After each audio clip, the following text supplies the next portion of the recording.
Olá, bem-vindos à nossa conversa de hoje. Vamos mergulhar fundo na abordagem Pickler, um jeito diferente de pensar o cuidado e a educação dos bem pequenininhos, de 0 a 3 anos. Isso mesmo, um olhar bem específico para essa fase inicial. E por que gestores escolares, diretores, coordenadores pedagógicos deveriam, parar para ouvir sobre isso? Olha, porque Pickler mexe com algumas ideias que a gente tem como certas sobre como os bebês se desenvolvem. E isso, claro, impacta diretamente como a gente organiza as creches, os berçários. Exato. Nossa fonte hoje são trechos de um e-book bem introdutório sobre a abordagem Pickler. Ele foi organizado pela Paula Nabinger, que é educadora física e estudou lá na Hungria, onde tudo começou. E pela Flávia Gonçalves, pedagoga com formação na França. As duas são da rede Pickler Brasil, um pessoal que estuda isso a fundo. Isso.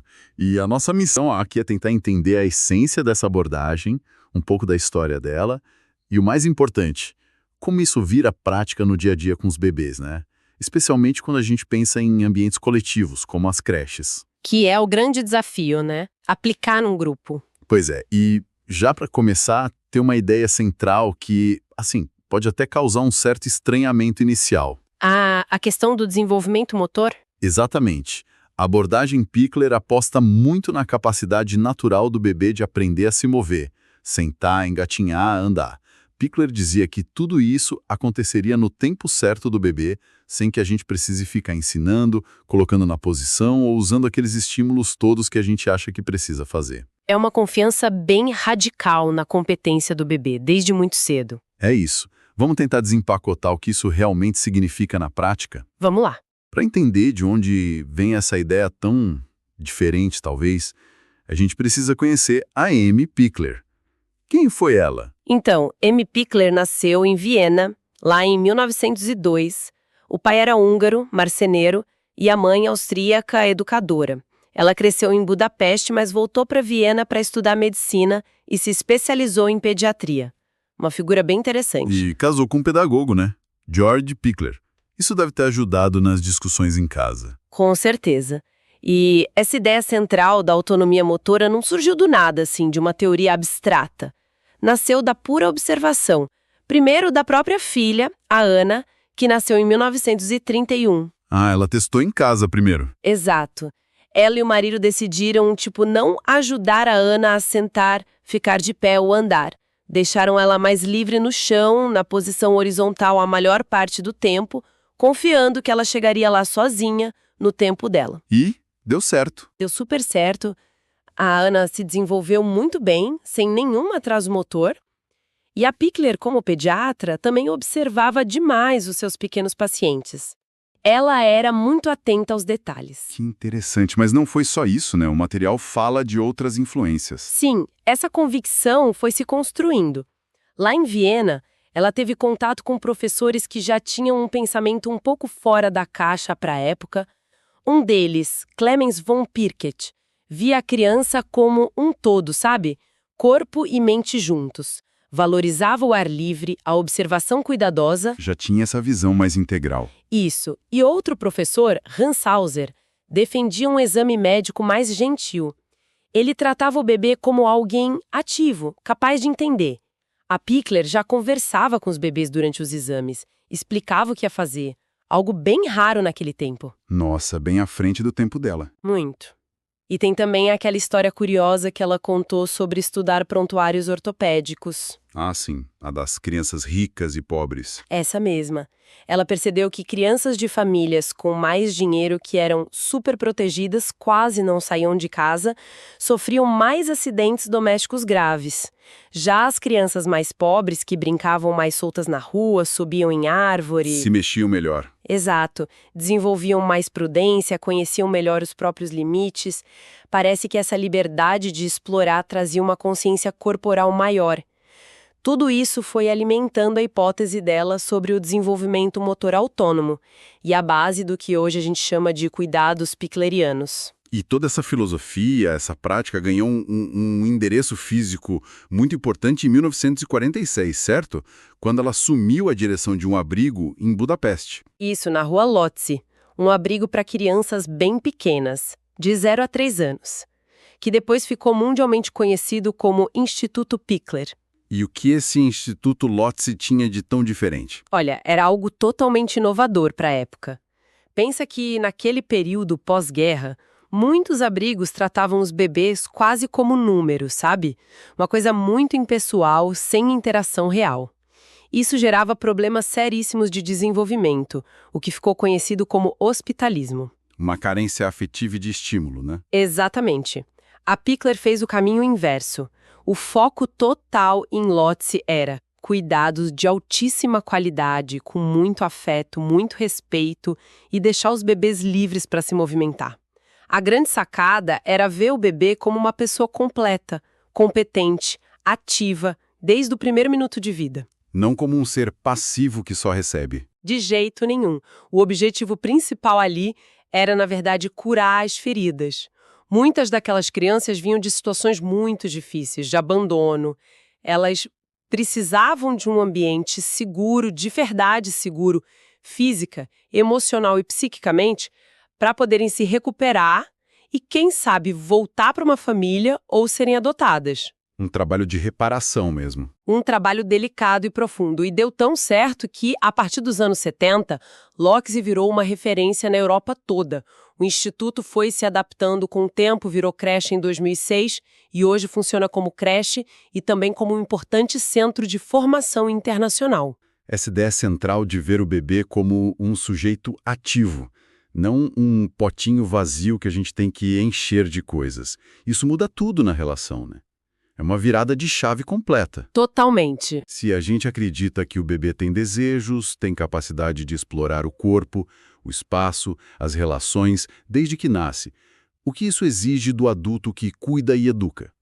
Principalmente num ambiente coletivo, como uma creche com tantos bebês para cuidar. Exige, assim, uma mudança radical de postura do adulto. O papel dele não é mais o de ficar ensinando o tempo todo ou dirigindo tudo.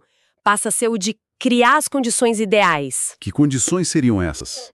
Um ambiente que seja seguro, acolhedor, mas também interessante, instigante. E, talvez o mais importante, construir uma relação de respeito e afeto genuíno com cada criança. Se conectar de verdade. Exatamente. Tentar entender o que aquele bebê está comunicando, mesmo que seja por um olhar, um gesto pequeno. E responder de um jeito que faça sentido para ele, que valide o que ele está expressando. E qual o impacto disso para o bebê? Olha que interessante, quando o adulto responde de forma atenta, sensível, o bebê se sente visto. Ele sente que é importante. E aí ele aprende que pode confiar naquele adulto, naquele ambiente. É através desse olhar cuidadoso, dessa interação respeitosa, que a criança constrói a segurança interna para poder explorar o mundo.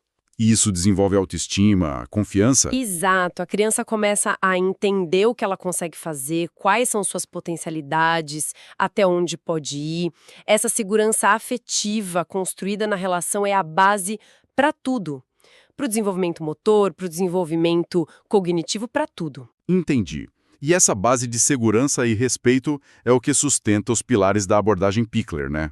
O material fala em pilares. Vamos dar uma olhada neles?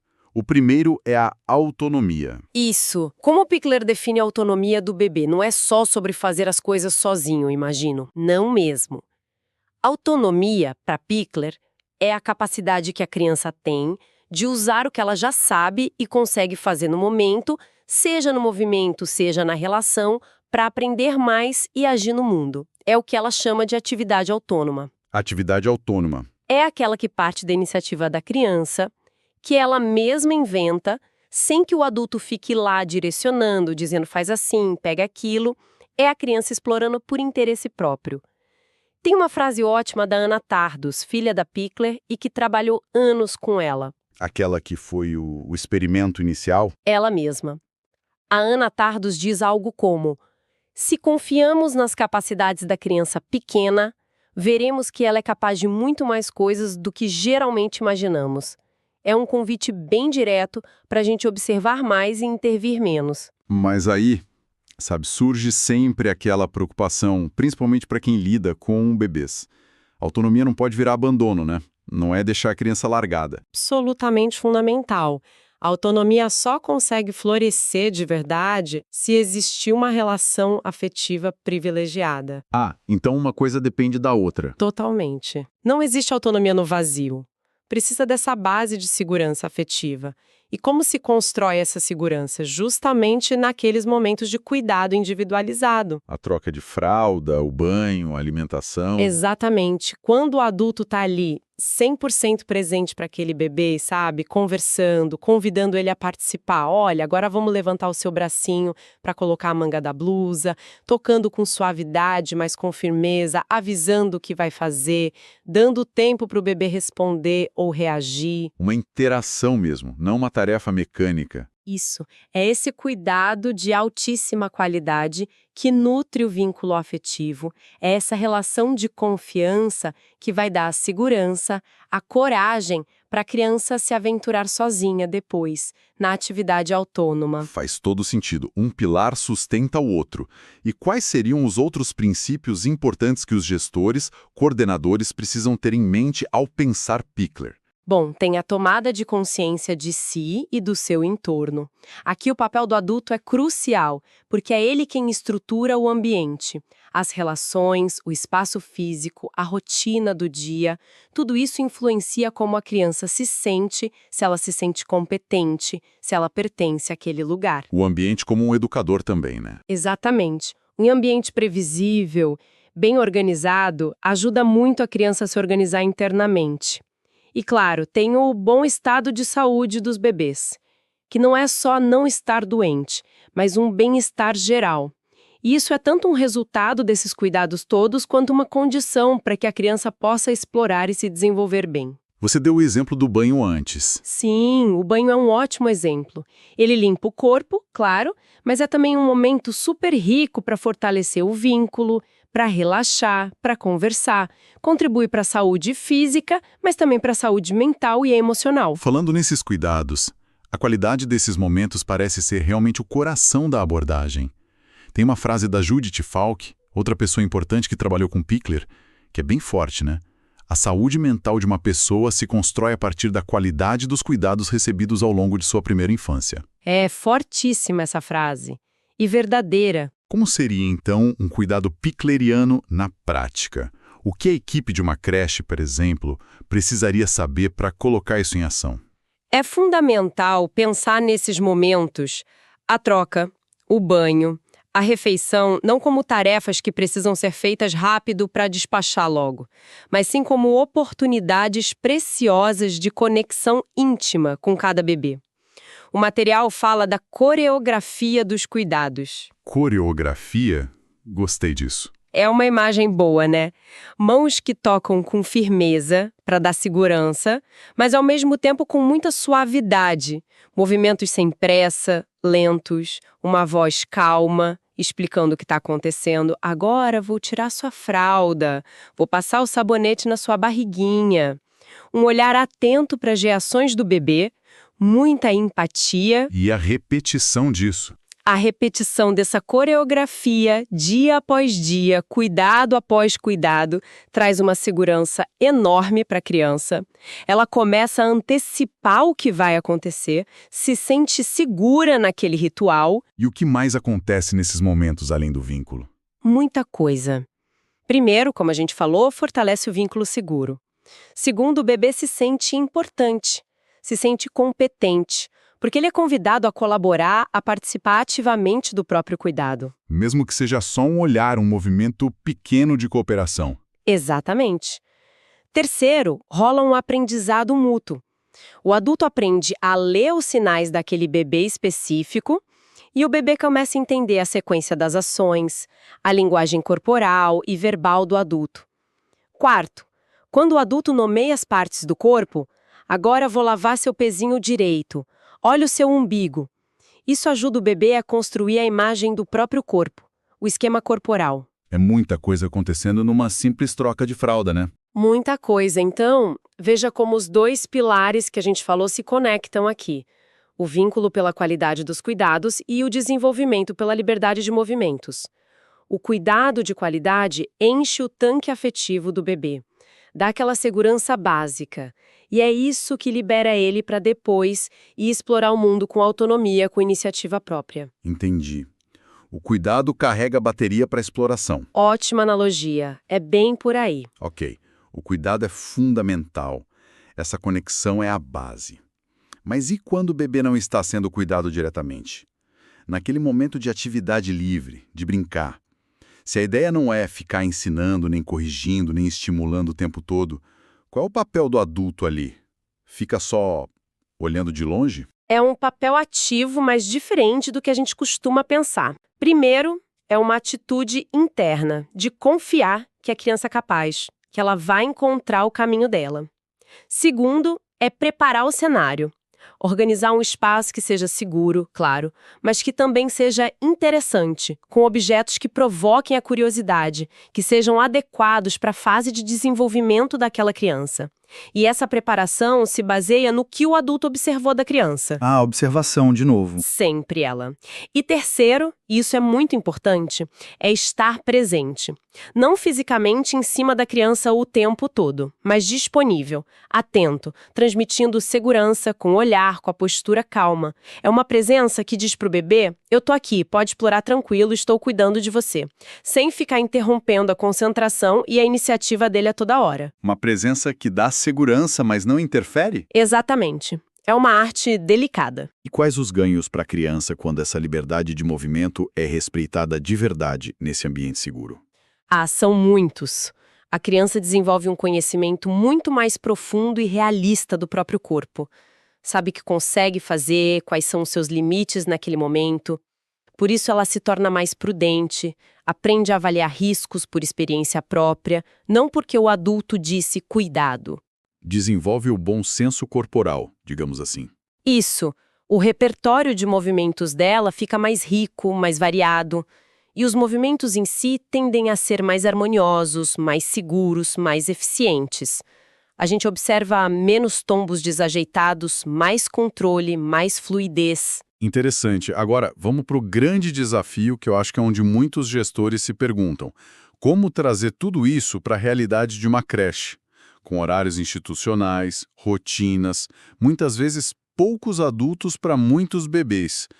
Pickler pensou nisso? Como conciliar o ritmo de cada criança com o ritmo da instituição? Sim, esse é o ponto nevrálgico, né? Como fazer isso funcionar no coletivo. E a abordagem Pickler não ignora essa realidade, de jeito nenhum, mas ela coloca o bem-estar da criança como prioridade máxima. Para ajudar a criança pequena a se organizar nesse ambiente que não é a casa dela, que tem outras regras, outros tempos, Pickler propôs o que ela chamou de 3 referências. 3 referências. O que seriam? São 3 pontos de apoio que dão segurança e previsibilidade para a criança no dia a dia da creche. O adulto de referência, o espaço-lugar e o tempo, ou, talvez melhor dizer, a sequência dos eventos. Para um gestor, para um coordenador entender bem essas 3 referências, é crucial para pensar a organização da creche de um jeito mais pickleriano. Ok, vamos detalhar então. O que seria o adulto de referência? É aquela figura principal, mais estável, na vida da criança dentro da creche. Idealmente, é o mesmo educador ou educadora que acompanhou o processo de adaptação daquela criança. É quem vai ser o responsável principal pelos cuidados mais íntimos daquele bebê ou daquele pequeno grupo, a troca, o banho, ajudar a dormir, alimentar. Uma pessoa constante. Exato. Essa constância é fundamental.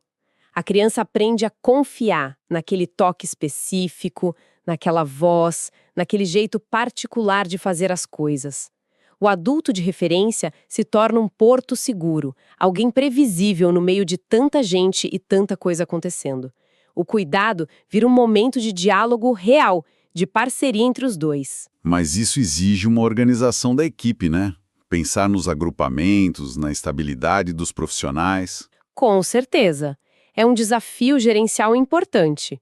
Como garantir essa estabilidade da figura de referência para cada criança ou pequeno grupo? É algo para se pensar na estrutura da instituição. Entendi. E a segunda referência, o espaço-lugar. Como ele ajuda? O espaço também precisa ser uma referência estável e previsível.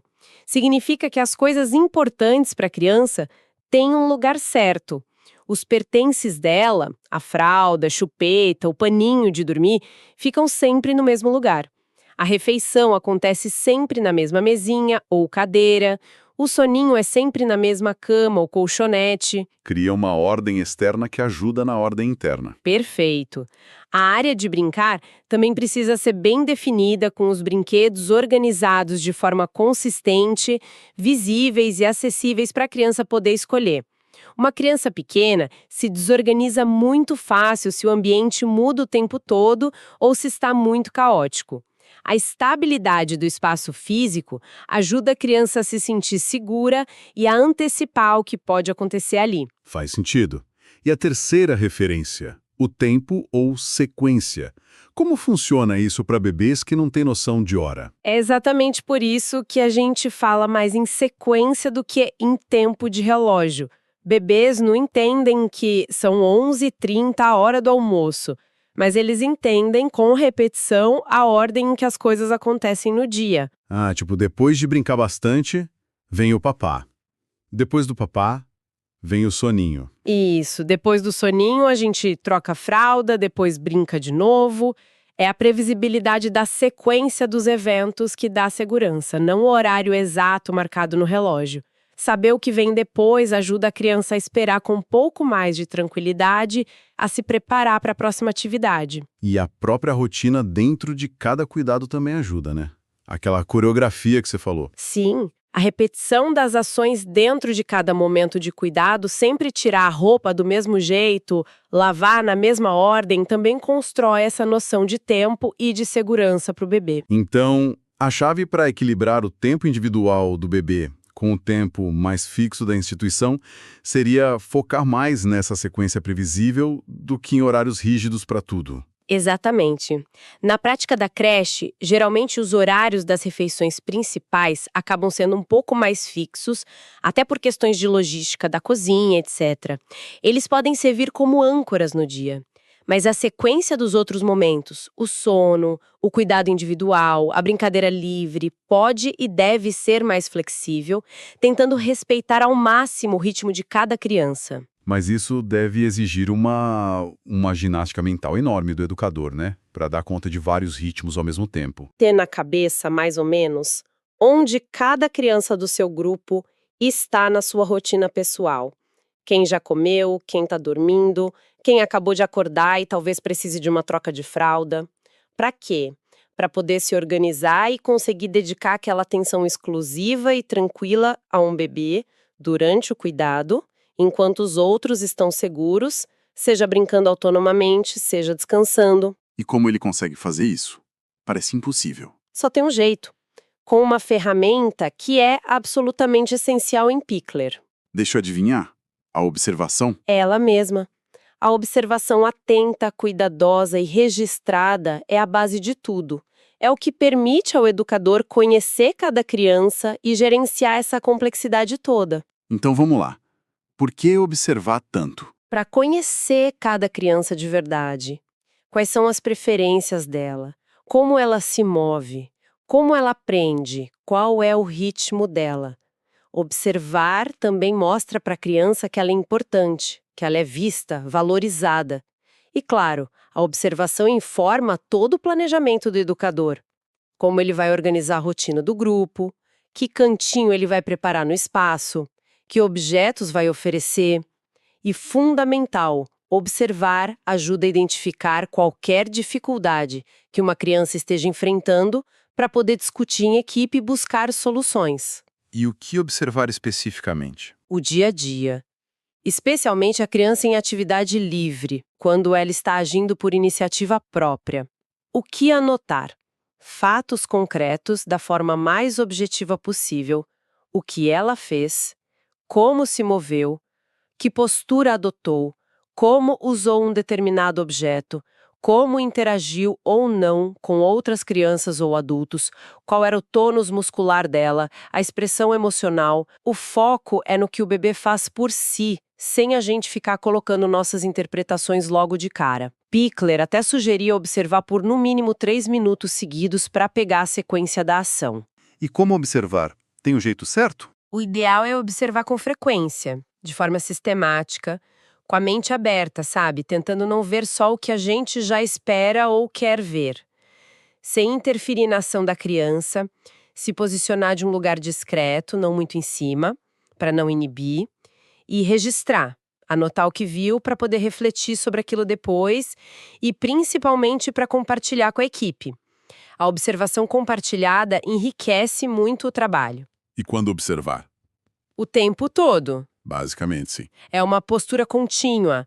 Observar durante os momentos de cuidado, prestando atenção nas reações do bebê à sua ação e observar intensamente durante os períodos de brincar livre. Rotina estável, cuidado de qualidade e observação atenta. Esse é o tripé que sustenta o trabalho picleriano no dia a dia. Perfeito. Falando em ambiente, a gente já tocou nisso, mas vale a pena aprofundar.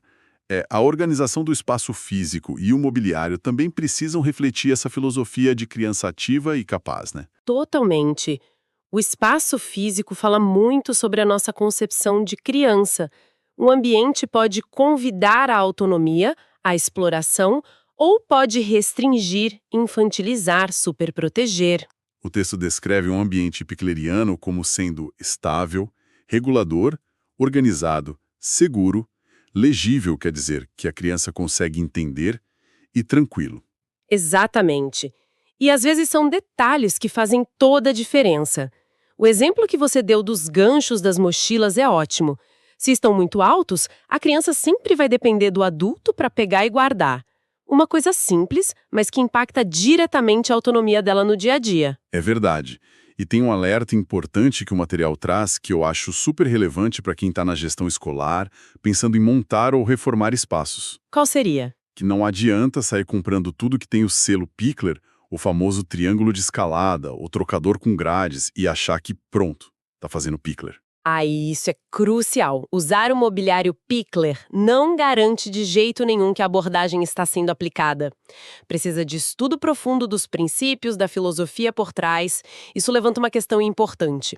O móvel tem que ser uma ferramenta a serviço daquela filosofia, daquela concepção de criança e de cuidado. Ele deve facilitar a autonomia nos cuidados e a motricidade livre, mas não é um fim em si mesmo. Não é um item de checklist para dizer que a creche é moderna. Exatamente. Às vezes, adaptações criativas e inteligentes com o mobiliário que a escola já tem podem ser muito mais valiosas e coerentes com os princípios do que um móvel caro que a equipe não sabe usar direito ou que não se encaixa na proposta pedagógica real. Ótimo ponto. Então, pensando nos princípios, facilitar a autonomia, segurança, movimento livre, como um mobiliário pode ajudar? Que tipos de móveis seriam facilitadores nesse sentido? A gente pode pensar em algumas categorias. Primeiro, tem o mobiliário que facilita a autonomia e a cooperação nos momentos de cuidado. O trucador com escada que você mencionou antes. Ele é o exemplo clássico. É seguro, porque geralmente tem grades laterais altas, mas a escadinha permite que a criança que já anda, ou até que engatinha com firmeza, suba sozinha. Ela participa ativamente da troca. Pode até escolher se prefere ser trocada deitada ou em pé, quando já tem mais equilíbrio. Isso muda completamente a dinâmica da troca. Vira uma parceria. E para alimentação? Para a alimentação, a ideia é parecida. Para a introdução alimentar, por exemplo, Picler sugeria começar com o bebê no colo do adulto de referência, numa cadeira que seja confortável para o adulto, com bom apoio para os pés e braços, para que ele possa oferecer o alimento com calma e atenção. O colo mantém aquela segurança afetiva inicial da amamentação ou mamadeira. E o bebê fica com as mãos livres. Isso, mãos e cabeça livres para explorar, para tentar pegar a colher, o potinho, para participar. Depois, quando o bebê já senta sozinho com firmeza e mostra interesse em comer com as próprias mãos, pode passar para uma mesinha individual, baixinha, ergonômica e segura. O adulto senta à frente, na altura da criança, oferece, auxilia se precisar, mas mantém a conexão e incentiva a autonomia. A mesa coletiva viria só mais tarde, para crianças que já comem sozinhas e já entendem melhor o comportamento social à mesa. tudo pensado para acompanhar o desenvolvimento e promover a participação. Exato. A segunda categoria seria o mobiliário que facilita a motricidade livre. Aqui entram aquelas estruturas que permitem à criança explorar movimentos por conta própria, por iniciativa dela, sem ajuda ou demonstração do adulto. O triângulo e as rampas. Esses são os mais conhecidos. O importante é que sejam estruturas estáveis, seguras, com alturas e inclinações adequadas para cada fase, que ofereçam desafios motores, mas que a criança consiga vencer sozinha no seu tempo. Podem ser rampas suaves para engatinhar ou escorregar sentado, pequenos túneis para atravessar, cubos firmes para usar de apoio para levantar, ou o próprio triângulo para escalar. O ponto-chave é: o adulto prepara o ambiente com essas possibilidades, mas não coloca a criança na estrutura, não a incentiva a usar, nem ajuda a subir ou descer. A criança explora se, quando e como quiser. Respeito total à iniciativa dela. Total. E a terceira categoria é o mobiliário, que facilita a organização do espaço e dos materiais de brincar. As estantes baixas. Isso. Estantes baixas, abertas, de preferência com nichos ou divisórias bem definidas, onde os brinquedos são organizados por tipo, blocos aqui, bolas ali, potinhos acolá, e ficam visíveis e acessíveis para as crianças. Isso ajuda a criança a antecipar o que tem disponível, a escolher com mais clareza, a planejar minimamente sua brincadeira e também a participar da organização depois. E o cercado? Ele entra aí. Muita gente tem preconceito com o cercado. Pois é, o cercado às vezes é mal interpretado. Na abordagem Pickler, ele não serve para prender a criança ou limitar a exploração sem motivo. Ele é usado de forma estratégica para delimitar espaços com objetivos claros, principalmente em ambientes coletivos. Para quê, por exemplo? Crianças maiores estão correndo ou usando brinquedos mais complexos, ou para organizar o espaço separando claramente a área de cuidado ou alimentação da área de brincar livre. O importante é que o cercado permita o contato visual e auditivo entre o cuidador e as crianças e que ele tenha uma função clara na organização e segurança daquele ambiente específico. Entendi. Usado com intencionalidade, não como depósito de bebê. Exatamente. É uma ferramenta de organização espacial, quando necessária. Nossa, quanta coisa para pensar. Faz muito mais sentido olhar para a função do móvel, para o princípio que ele atende, do que para o nome ou para o design dele. Bom, recapitulando um pouco tudo que a gente conversou, a abordagem Pickler nos convida então a olhar o bebê com outros olhos, né? Como alguém competente desde sempre. Sim, um ser ativo e capaz. Nos convida a construir um laço afetivo muito forte, baseado num cuidado que é extremamente respeitoso, atento aos detalhes, uma verdadeira coreografia. Um cuidado que nutre a segurança. A confiar na capacidade inata de movimento do bebê, dando liberdade dentro de um ambiente seguro e preparado. Sem pressa, sem forçar etapas. A criar rotinas que sejam previsíveis na sequência, mais do que no relógio, para dar tranquilidade e organização interna para a criança. As referências que dão estrutura. E a pensar cada detalhe do ambiente físico, do mobiliário, dos materiais, para que tudo isso apoie essa autonomia, essa segurança e essa exploração livre. Exato. É uma abordagem muito integrada. Então, o que tudo isso significa na prática para quem está lá na gestão de uma escola de educação infantil de uma creche? Parece que Pickler oferece um repertório imenso, muito rico, para a gente repensar. Olha, desde a planta baixa do berçário até a formação continuada da equipe, passando pela rotina diária e pela forma como a gente se relaciona com os bebês e com as famílias deles. Com certeza, oferece muitas pistas concretas. E para a gente fechar, talvez deixar uma provocação para os gestores e coordenadores que nos ouviram refletirem, conectando tudo isso que a gente discutiu. Manda lá. Se a abordagem Pickler valoriza tanto a observação individualizada, o respeito ao ritmo de cada um, a iniciativa que parte da própria criança, como é que a gente pode, na prática das nossas creches, talvez questionar ou flexibilizar certas coisas que às vezes fazemos meio no automático? Por exemplo? Por exemplo, será que aquelas avaliações super padronizadas que a gente aplica para bebês realmente captam a riqueza do desenvolvimento deles? Ou aqueles horários super rígidos para atividades em grupo que acabam não respeitando quem acabou de acordar, ou quem está super concentrado explorando um objeto sozinho. Como equilibrar isso? Boas perguntas. Ou ainda, pensando na equipe, como é que a gente pode usar esses princípios piclerianos para realmente transformar a formação continuada dos educadores que trabalham com 0 a 3 anos? Para ir além do discurso bonito sobre respeito e chegar numa prática diária que seja de fato de respeito profundo pela singularidade de cada bebê. Questões essenciais mesmo, para levar dessa nossa conversa e pensar na própria prática. Muito obrigado por compartilhar tanto conhecimento conosco hoje. Eu que agradeço a oportunidade da conversa. E obrigado a quem nos acompanhou nesse mergulho na abordagem Pickler. Esperamos que tenha sido útil. Até a próxima.